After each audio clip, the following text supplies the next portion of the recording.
Good morning, everyone. My name is Robert Skalina. I'm a senior advisor at WH Partners, which is a Maltese law firm with one of the strongest technology-driven business advisory practice in Malta.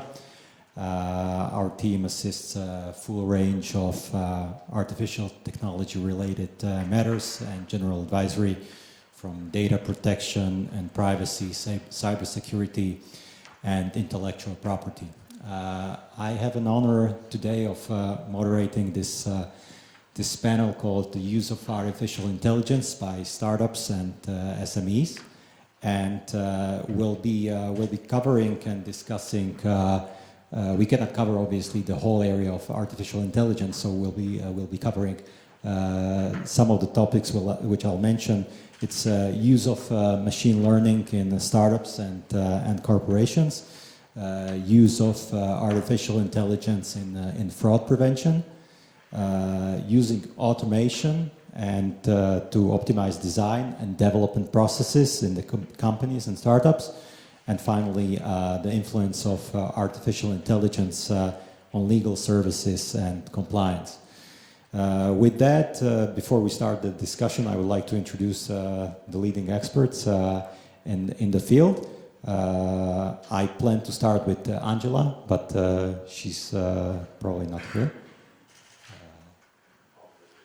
Obviously. So I'll start with Jiří. Jiří Třečák is CEO at Supernova. Before starting as a CEO at Supernova, he put together 70 mobile development projects for leading global companies. Most recently, Supernova became the first Czech company to go through the Y Combinator program. Y Combinator, yeah, this winter. And he's a self-described need-to-know geek. And his passions are startups, open source, leadership, and beyond. Next one is Aleksander Kijek. He's the chief product officer at Nethone. At Nethone, he's responsible for business and product development, workflow management, and is ensuring comprehensive operational excellence at the company. And he is fascinated by fintech and neuroscience, profoundly passionate about combining technological and people's skills in the IT world. And the last panelist is Vojtech Chloupek. He's a partner at Bird & Bird, which is he's one of the leading lawyers in intellectual property and information technology areas in the Czech Republic. And he's the head of intellectual property group in the Czech Republic and Slovakia. So with that, I would start with Aleksander and want to ask a few questions about use of artificial intelligence in the fraud prevention area. Could you let us know why newcomers in the field choose machine learning over more established rule-based systems? Sure. So firstly, I'm not so sure everybody is aware exactly what fraud prevention do we do. So let me just say a few words here. So the process is the following. You're a merchant, you sell something off the internet, either a service or a product, and somebody is willing to pay with a card or with a transfer from your bank account. And the reality today is that this space is filled with fraudsters, meaning people who have stolen credit cards and will pay for the products or for the services with those stolen credit cards. And the reality comes to the fact that the person who actually loses on that is only the merchant, because the original owner of the card will get the money back from the bank and the merchant will get a chargeback. So the main purpose of fraud prevention is to fight chargebacks and enable merchants to do their business without getting too many of them, because they're also enforced that by Visa, MasterCard and other card schemes in not having the levels of chargebacks too high. So the system is thought in a way to work online, meaning that at the moment when somebody is trying to purchase something, we do a check on the user to actually give feedback to the merchant whether to sell that product or not. And then when it comes to the fact why would you use a machine learning approach and not an approach of rule-based, so there are a couple of things. Firstly, is the amount of data that you're able to process. For a long time, the only solutions there were rule-based systems where you were actually saying, if I saw this card 3 times and somebody is trying to purchase this in 24 hours, 3 products, then you would stop such a user and not allow him to process this transaction. The problem is that we all probably tried to purchase something 3 times. So there was a huge raise in false positives. Even the merchants were able to rein in the fraud problem, they were losing a lot of good clients. So firstly, why you would use machine learning is because you want to fight false positives. The machine learning is able to be far more accurate. Second thing, as I said, you're able to look not only at those 3 attributes, 5 attributes of the user, but you're able to analyze the full scope. And of course, here comes the catchphrase of the last century, not of this century, which is big data.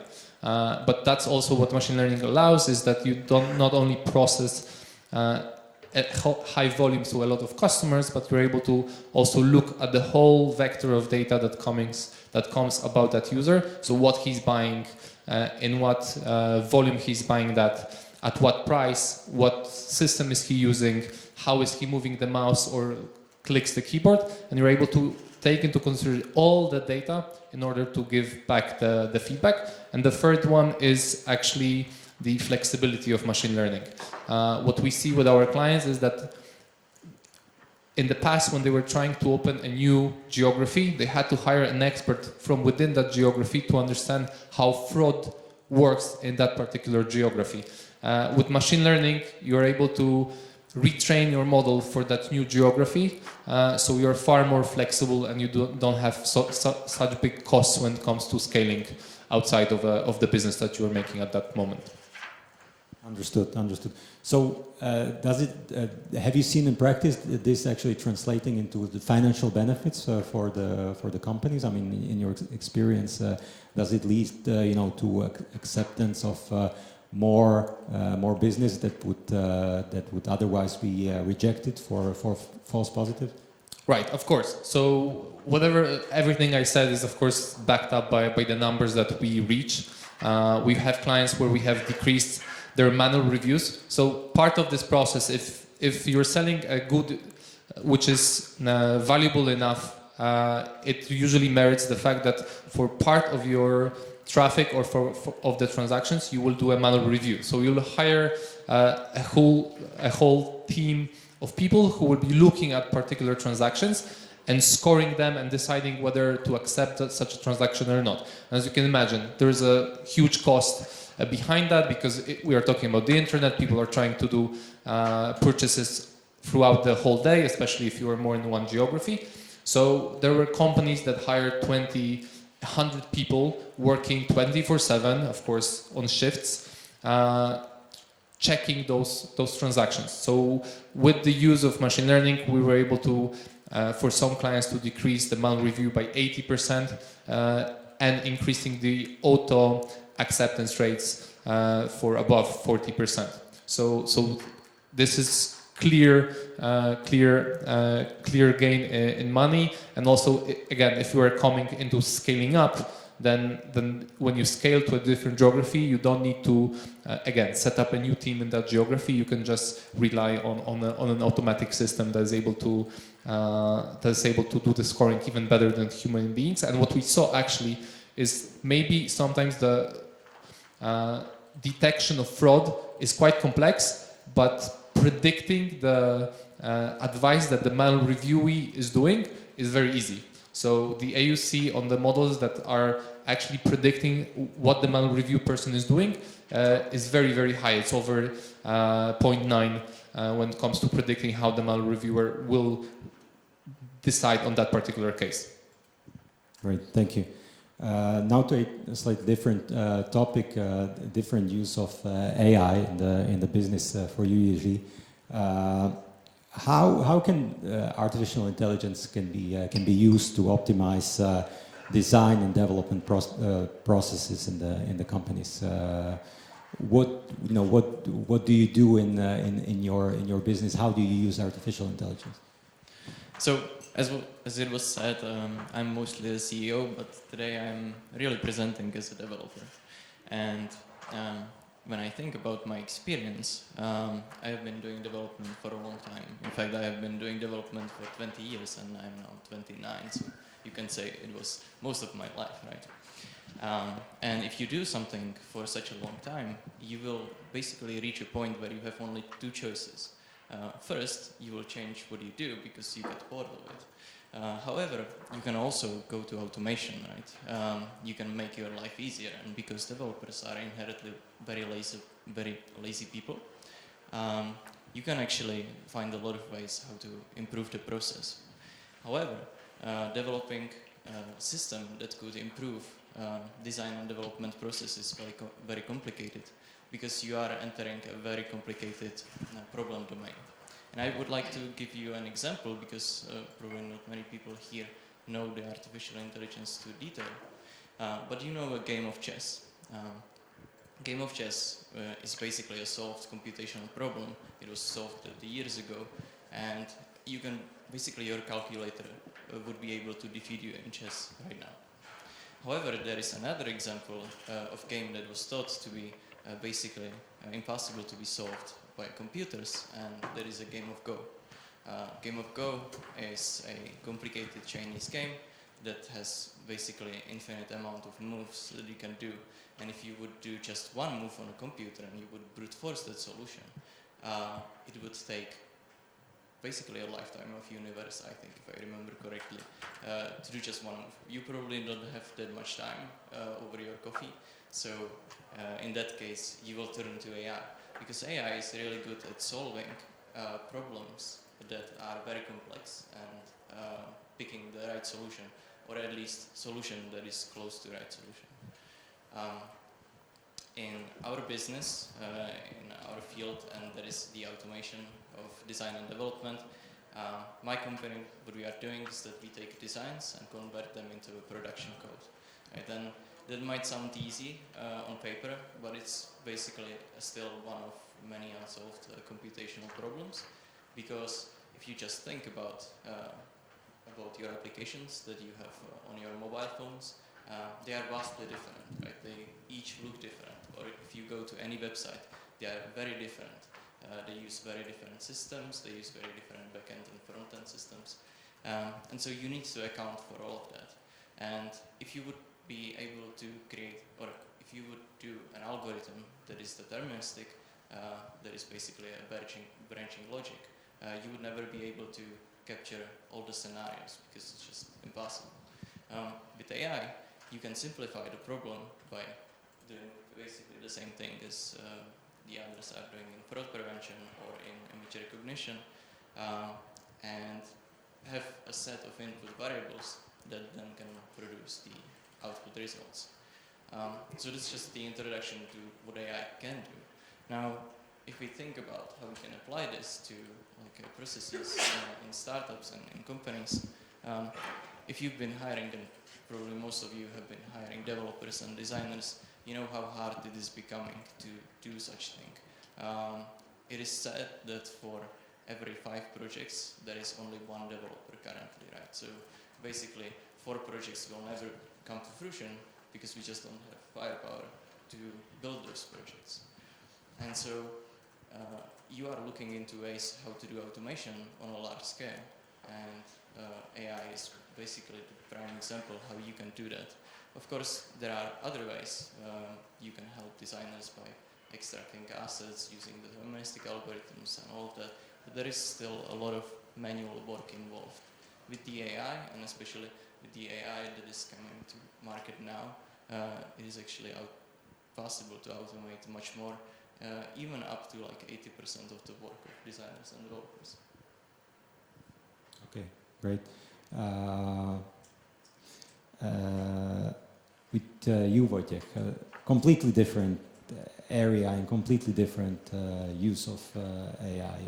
How do you see AI being used, or if used at all, in the area of legal and compliance services? And does it make life of lawyers and compliance people any easier?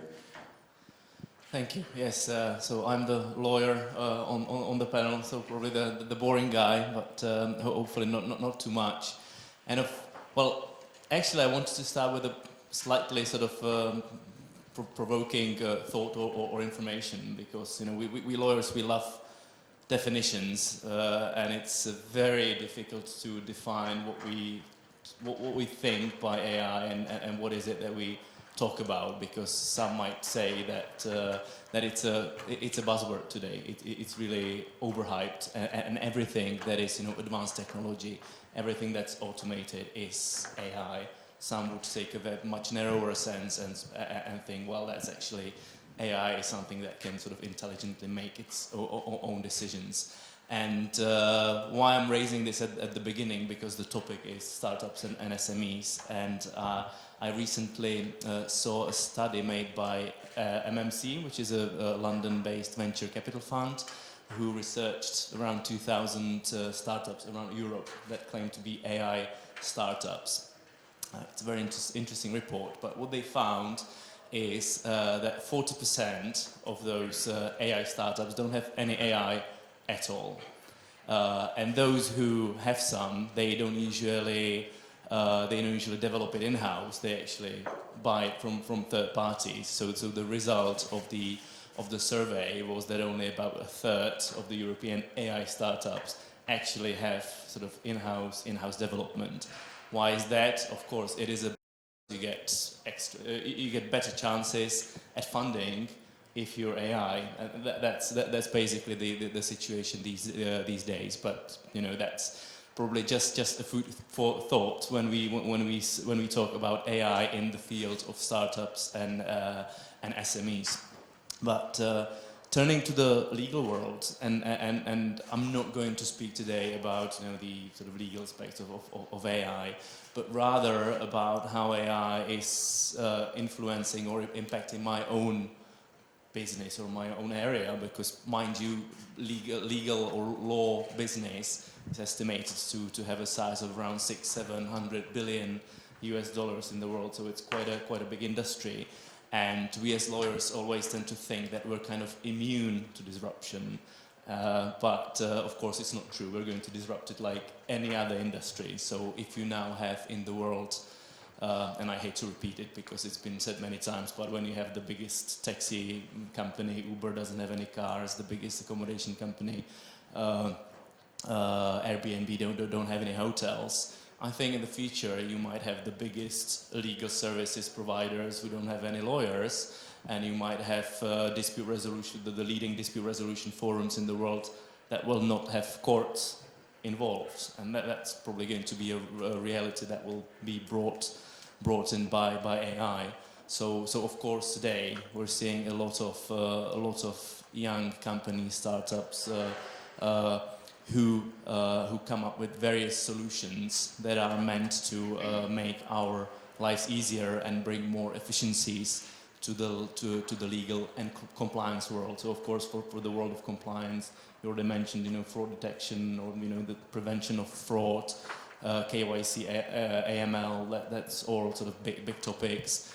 In the more legal world, we look at document automation, document review, prediction of various outcomes, even decision makings. I mean, the previous panel mentioned Estonia as the sort of leading tech country in the world. I understand they're experimenting with AI-based court system, where these sort of certain decisions will be taken by AI rather than a human judge. So there are a number of interesting applications also for the legal world. Okay, and what I'm interested in is a question for all of you. Basically, and you touched upon it that we might, as lawyers, be replaced by computers, by AI. Now, how do you see it in practice? Okay, because there is a lot of discussion, which is it can have huge impacts on society at large. I mean, obviously, I see a big kind of different incentives and different thoughts between the businesses and society as such. Because for businesses, it's a great thing to reduce the costs and to increase the revenue by not having so many employees. But for society, it can obviously lead to extremely negative consequences. And a lot of countries in the world are thinking how to basically put some brakes on AI, because they see that some of the largest industries can be completely automated. I mean, in US, maybe, or at least in various states, one of the biggest, not employers, but one of the biggest kind of jobs is like drivers, okay, and it's all around the world, and we have all the big companies developing basically cars without a human driving them. So how do you see it playing out in practice from what you see so far? And do you think the risks are really so big? I would say it's not a risk. I would say that human beings as a whole are right now involved in a huge amount of quite boring work. Driving a car, sitting at a cash, and disposing, like counting products that somebody bought for the whole day, is work that not necessarily needs a human being. And actually, we know that robots can be better at it. Machine learning, kind of touching upon the definition of AI. Machine learning is good at doing things that we ask it to do. It's not very creative. Machine learning is not very creative. Humans are creative. Machine learning, not yet. Yes, we do have some generative networks, and we are able to kind of push machine learning into generating new stuff. But we are still able to teach the model to do a very particular thing. And thanks to that, I think we have a huge opportunity of moving away people from boring work and have them do creative work. And also I see the value, and it seems that the world sees the value. The idea that we need to work 8 hours a day for 5 days a week, and in some places even more, certainly might not be the right one. And in some geographies we are testing out 3 days of work, 4 days of work, and it seems that it brings more happiness to people, more creativity, better outcome of that work.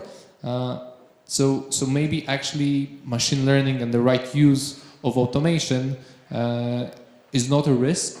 It's actually an opportunity for people to be happier and do work that's more valuable. Okay, Jiří? So it's nice that you pointed out that the machine learning algorithms aren't actually creative at this point, because I think that will be still the state of the industry for quite some time. I'll give you my idea how it will look in 10 years to develop software of any kind, or maybe in 20 years, but it will definitely happen. You will wake up in the morning and you will sit in front of your computer. Maybe you will have your own AI. That will be like Jarvis, if you know, from the Iron Man, right? And Jarvis will ask you, what are we working on, sir? And you say, okay, it's the project for the client. So Jarvis, in the background, does all the computations for you. It gets you all the variables that you need. It gives you what would be the best approach, what the market is all about. Basically, you don't have to do anything because it can sift through large amounts of data, right? And then it gives you ideas how the design could look like. So you will pick from 20 choices, and you'll say, okay, this is probably the right one, because you are the head of creativity at that point. You know, it will be sort of behavioral-driven development, where you are making the behaviors, but the AI is doing all the mundane work. And once you have that, then you can push it to developer, and it will just code everything for you. You will just say, okay, maybe we use different architecture, maybe we optimize this because it's just not good, maybe it doesn't fit my client. But people will become from like monkeys that are coding or developing a design to something that is much more creative, because ultimately creating software or any work should be about having fun and being creative, because that's what we are really good at. We are really bad at doing mundane tasks, but we are really good at creativity. And so by applying sort of machine learning, but at that point it could be artificial intelligence already, we can actually be much more productive than we are today. And what I would like to point out is that right now the companies are getting there, right? They are using the AI and machine learning to automate some of the processes, but I think the companies that don't do it at this point, they will fall behind, because once we achieve this level of sophisticated machine learning and AI, the companies will not get 10% or 20% advantage. They will get orders of magnitude advantage against everyone, because the AI is just becoming so powerful. So that's where I think it will go. Right. Vojtech? Yeah, I mean, I'd say for me it's natural and gradual development. I don't believe that, you know, there will be one single day when AI is suddenly deployed in the world. Hopefully. It's when you think of it, we've had it before with the Industrial Revolution, you know, from animals to machine, but even more recently, I mean, I think the humankind is always trying to make our lives easier, make our work more efficient. So, you know, fax was, you know, substituted by emails and letters by telephone, and all that with the vision that we will work smarter and better and will be more productive. So of course, when the technologies advance at the current pace, of course the idea is that again we will work smarter and more efficient, hopefully.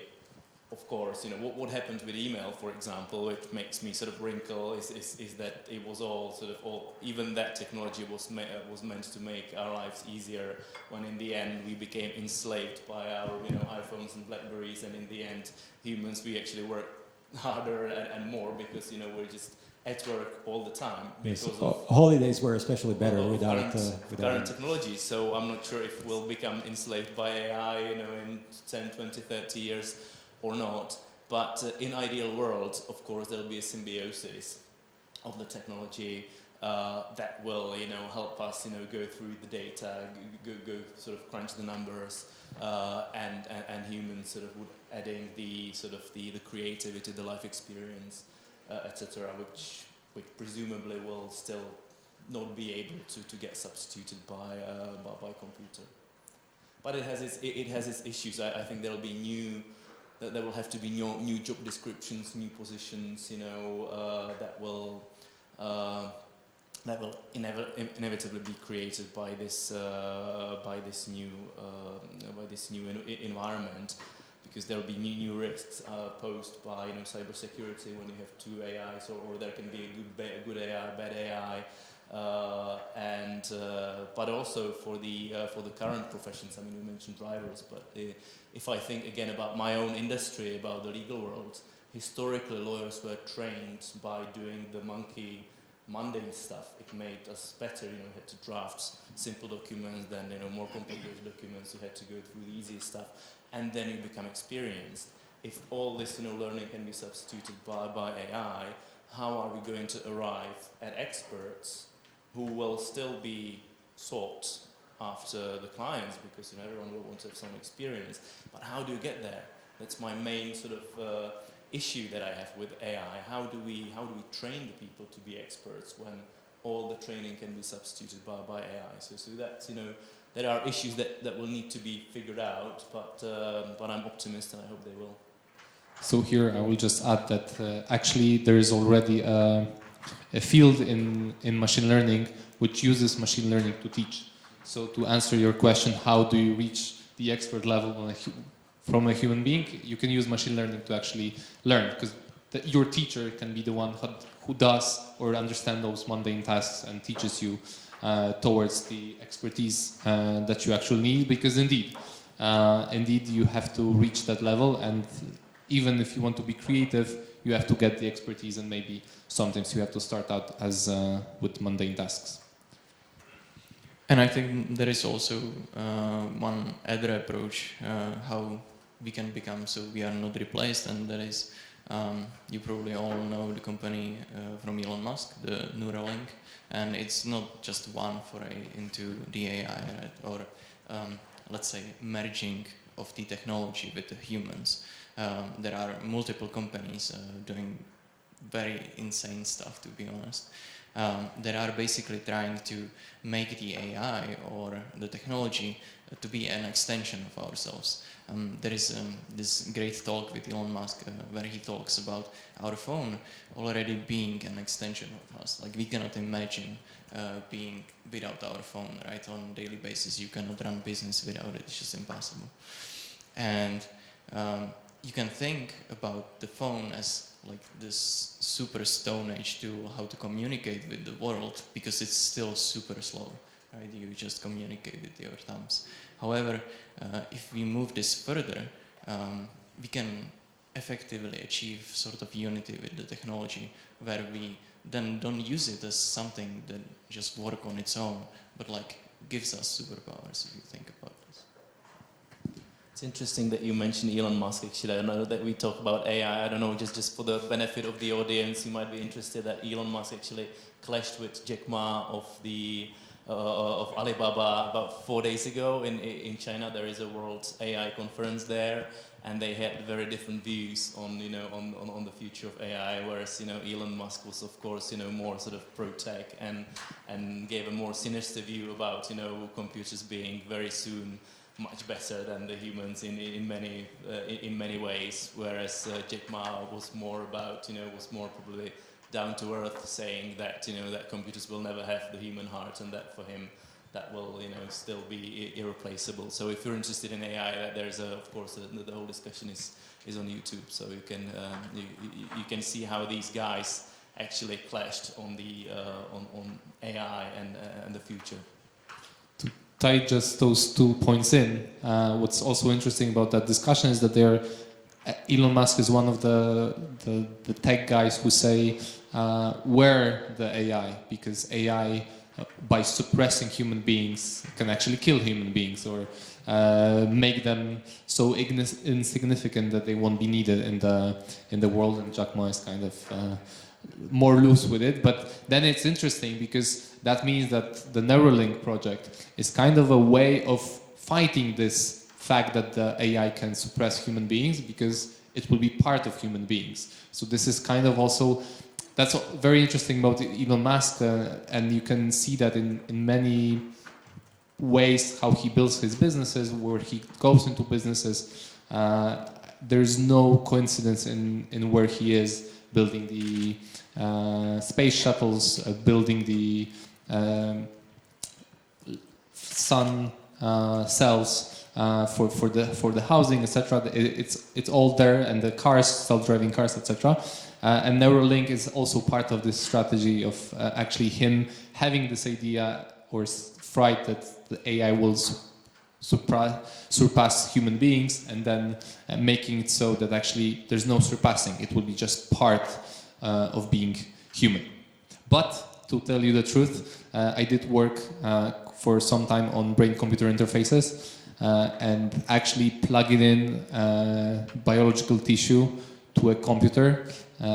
It's a hard task, very hard task. The brain changes the whole time. It grows over, because we already do that. There are people who have implants in their brains and are able to, communicate with the computer with that implant. The problem is that the brain loves to grow over those implants, so you have to change them, and this actually changes the brain itself. So it's very, very hard. There were many companies that tried, so I'm quite excited what they will do, but this is a very tough tough problem, but maybe at some point we can have electrodes which are biological electrodes and not silicon electrodes. Right.